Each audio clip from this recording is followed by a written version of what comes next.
During the First World War, Germany struggled to produce its own tanks, with no more than 20 A7Vs being built. Instead, the Imperial German Army made liberal use of captured Allied tanks. In my recent video looking at the British No. 44 anti-tank rifle grenade, I briefly touched on the German use of captured tanks, or Beutepanzern. The German army formed its first heavy tank detachments in late 1917. 3 of these were equipped with German-built A7Vs, but the rest were eventually armed with captured British Mark IVs. Many of the British tanks were captured following the Battle of Cambrai.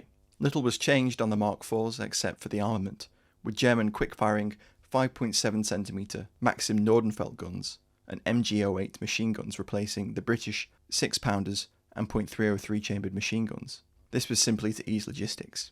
In this footage from a German newsreel, we can see some of the British tanks captured at Cambrai, as well as German soldiers examining a Mark IV and demonstrating how it works. Finally, the Kaiser watches a demonstration of a captured tank during a visit to the front.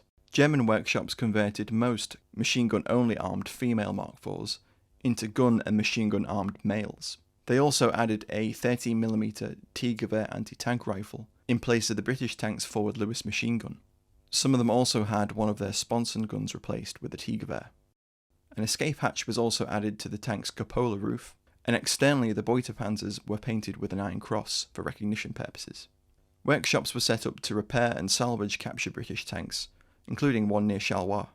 In terms of doctrine, the use of tanks didn't fit well with the stormtrooper tactics used in 1918.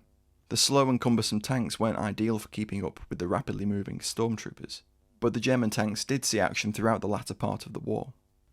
The captured tanks first saw action in March 1918 during Operation Michael, Germany's spring offensive, and later during the 100 Days Offensive.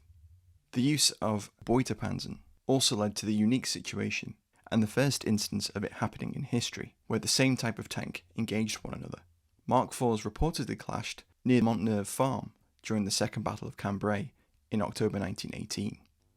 Losses in battle and the reliability of the Beuter Mark IVs also meant attrition of the captured vehicles was high.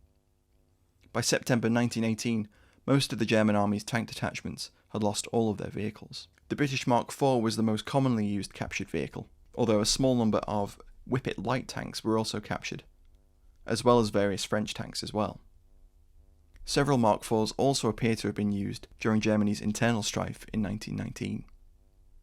While the use of captured tanks was far from ideal, the familiarization with the Mark IVs did lead to them influencing German design, and a rhomboid layout was introduced on the A7VU, which was being developed at the end of the war.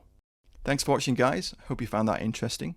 Don't forget to check out my video on the British No. 44 anti-tank rifle grenade if you haven't already. Don't forget to like, comment, share and subscribe. Please do share the video with friends as it really helps the channel. And if you'd like to, you can also support us via Patreon. You can get access to all of our videos early, and you can pick up some perks including stickers, postcards, and a copy of the Tab Advanced Combat Rifle colouring book. Thanks again for watching. Catch you next time.